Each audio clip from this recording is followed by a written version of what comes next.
Hello community, so great you are back. We have a brand new study about should you trust AI deep research mode. So, ReportBench here, this is by ByteDance, and they simply ask, hey, what is better, OPENai or Google deep research? So let's have a look. What is the first problem you encounter? This system has to learn something. They have to learn the ground truth, no? You have to have training data for those systems here to be able to generate AI deep research. So here the authors had a brilliant idea and they said, hey, how do we get high quality ground truth data for the complex task like writing a good research survey? And they were absolutely clear, hey, hiring human domain expert PhD students now for several thousand reports is astronomically expensive and slow. So you get what the solution was. It was reverse prompt engineer from available sources, from gold standard sources. So the author said us, you know what? We do have a vast repo of expert curated knowledge. Those are the survey papers here on arXiv. Now they say if we go now for a peer-reviewed survey paper, and please note, not all paper on arXiv, normally they are only here a preprint version. They are not by default peer-reviewed. Yes, if those papers can later be peer-reviewed or whatever, but it's not a general condition. But they go with peer-reviewed paper, a high-quality research paper written by expert. And they say, okay, we check the quality, and they select only papers published after 2020. They are explicitly survey or review papers and have been formally published and peer-reviewed. So the authors say, listen, great, we want just make sure we have here the best paper. But of course, they are here in the domain of arXiv, so we are connected to science, I know. So for each of those selected survey paper, they parse the original LaTeX source files. You can download this free from arXiv, and this allows them to precisely extract here the bibliography. So the exact list of all detailed references that all the, hopefully, human experts wrote and cited in their publication. So very easy, this list now becomes a ground truth reference set. They say this is the real human work done in science. So they have now, let's say, a very particular topic, let's say some subdomain in artificial intelligence. And then with this methodology, with the list of reference, they have a ground truth reference set. Those are the best papers, those are the peer-reviewed papers, and here are the works that are quoted here in those peer-reviewed papers. And in total, this is an amazing amount of work.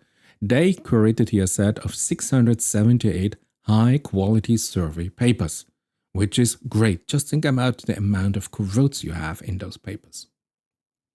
Now, if you want genius new idea, what they had is to reverse prompt engineer from this point. So the author said, you know what? We give you the full text of the arXiv paper, everything and diagram on everything to a powerful LLM like they decided for a GPT-4 Omni.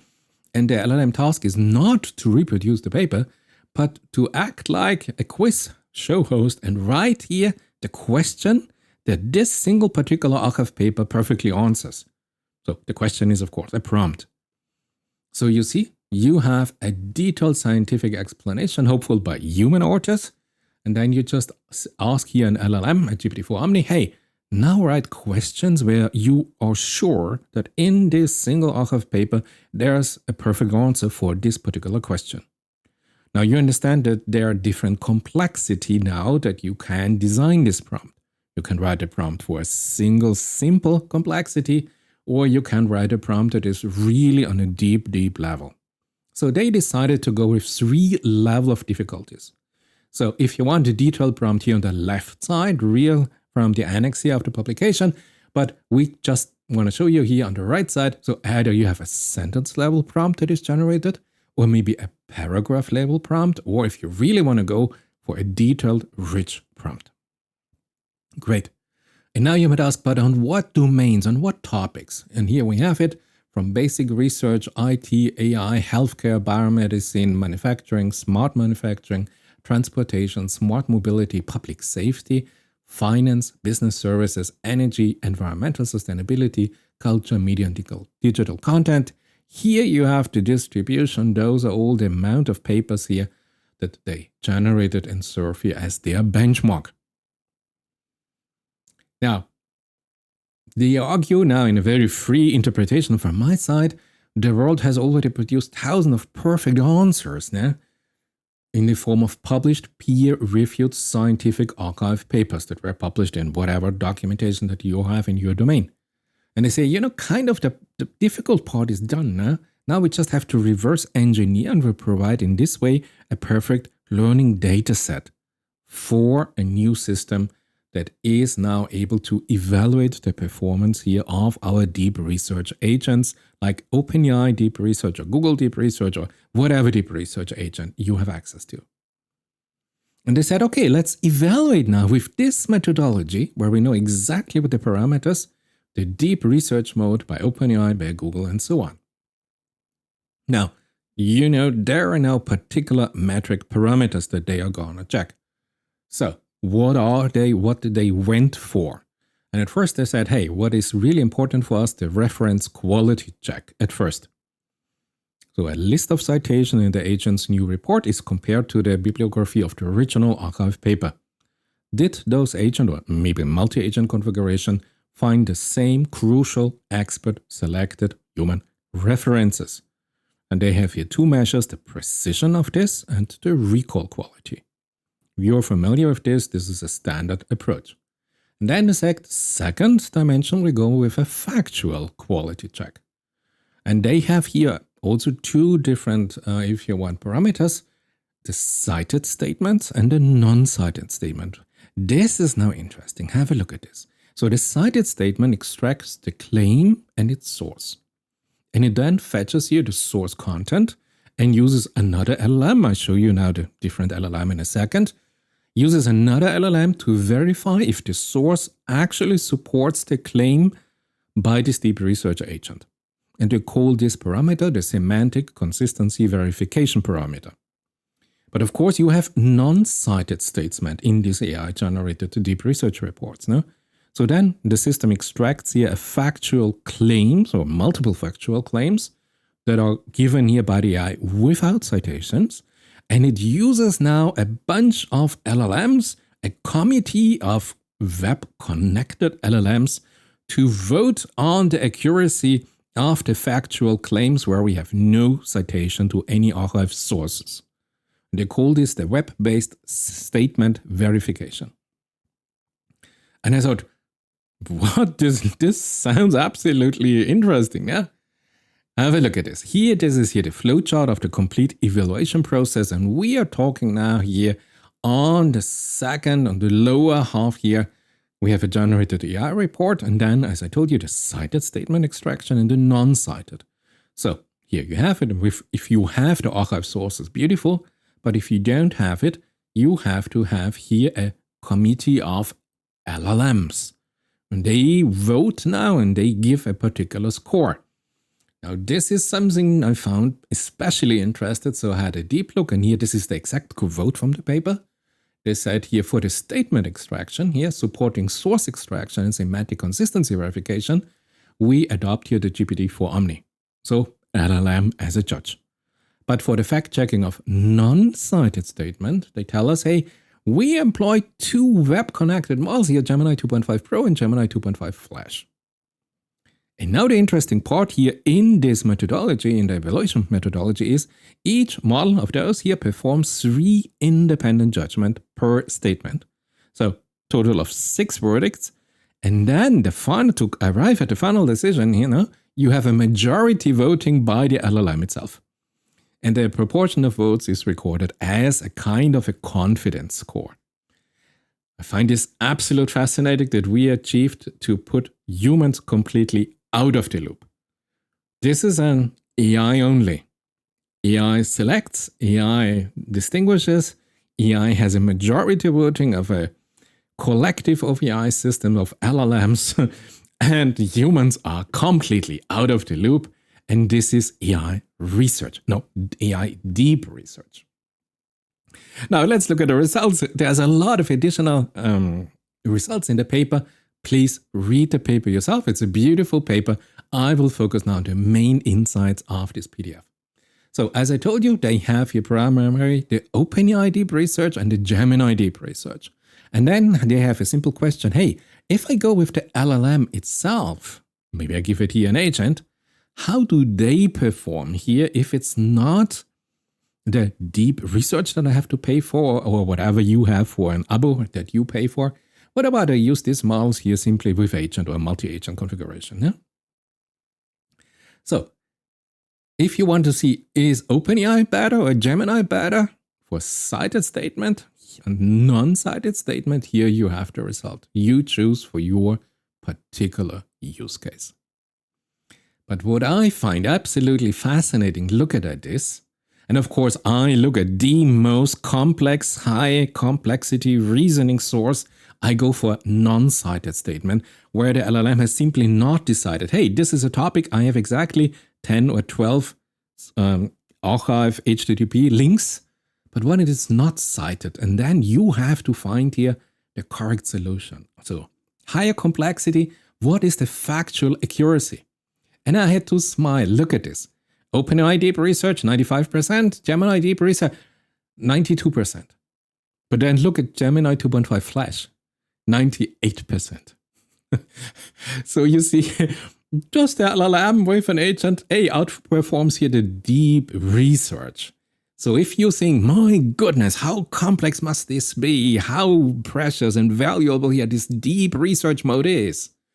Well, turns out not so really, yeah?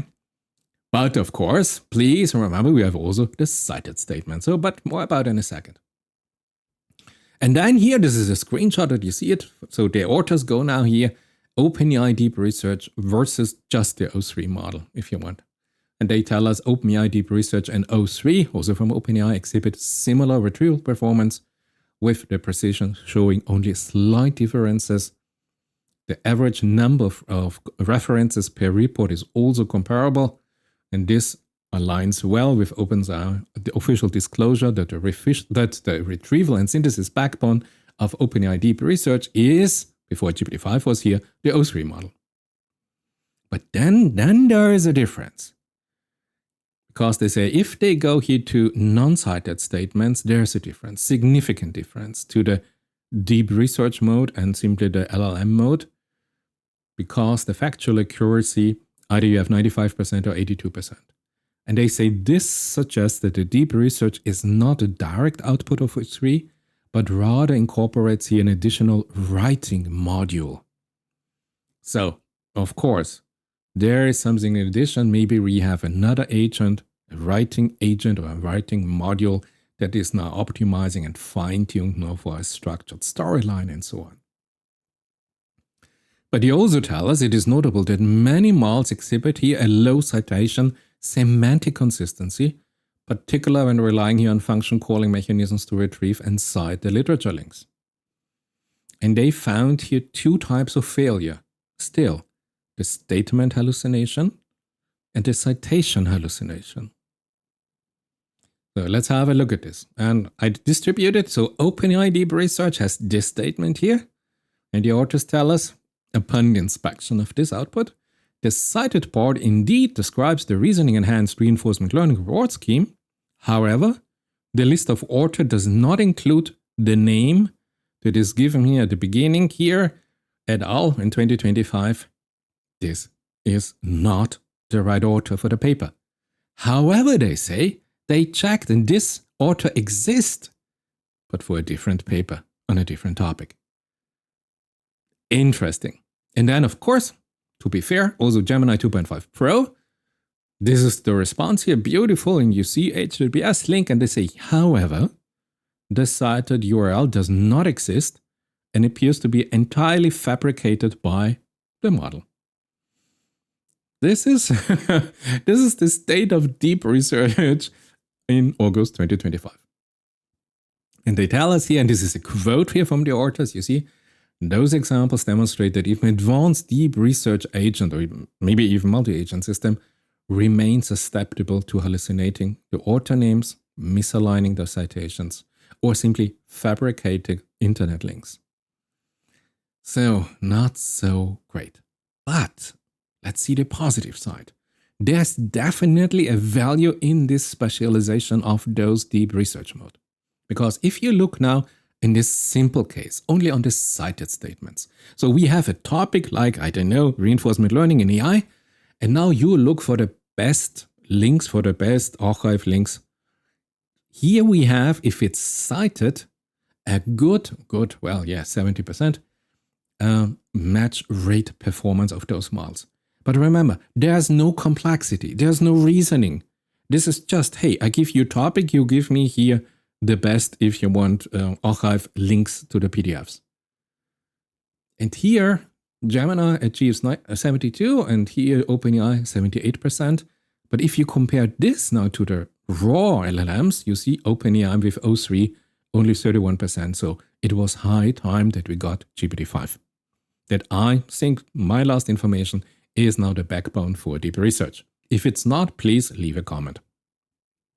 So you see, compared to the, if you want, naked LLMs, yes, there is visibly maybe a multi-agent construct that achieves a better result. But let's ask ourselves, given this simple complexity, how good is anything below 80%? Now, of course, you do have here the GitHub repo from ByteDance, here the report bench, here you have the explanation of the structure and all the files and the evaluation pipeline. You just put in your model that you want to examine and you get the results. Great. Final thoughts about this. It is interesting, you know. On the one hand, I think deep research is a brilliant AI assistant if you're interested in research or you have to do research. But just a constant reminder, hey, wait a minute, there are dangerous flaws still end of August 2025.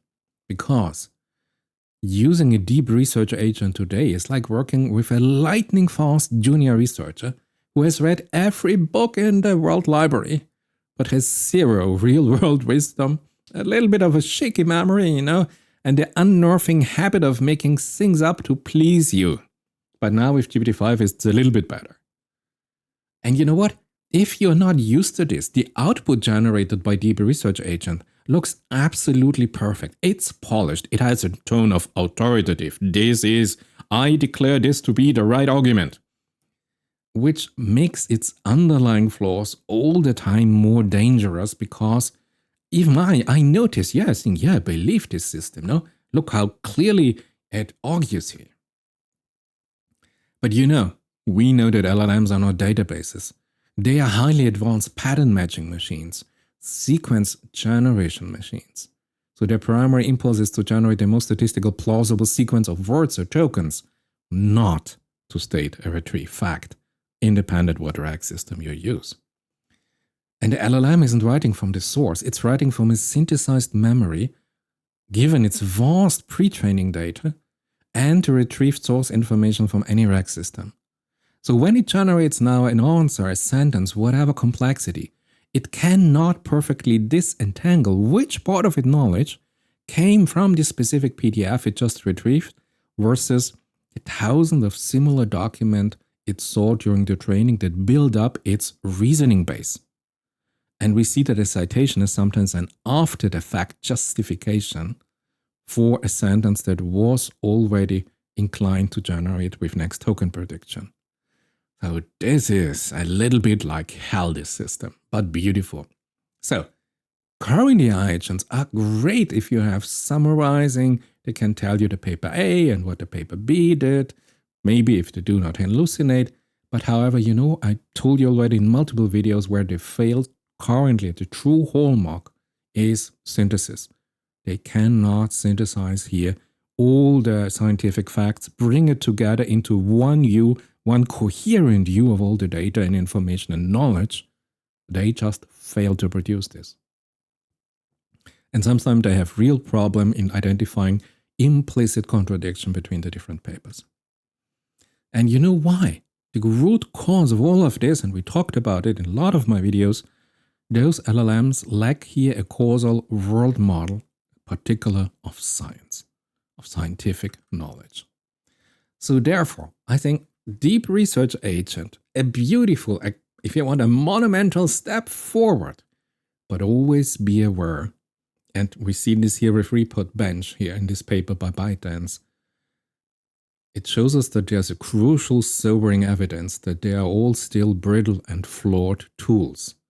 And we constantly have to remind us not to fool ourselves, believe they are absolutely right and this is the authoritative voice of research. It is not. You have to continuously check their results. I hope you enjoyed it. I hope you had a little bit of fun. I see you in my next one.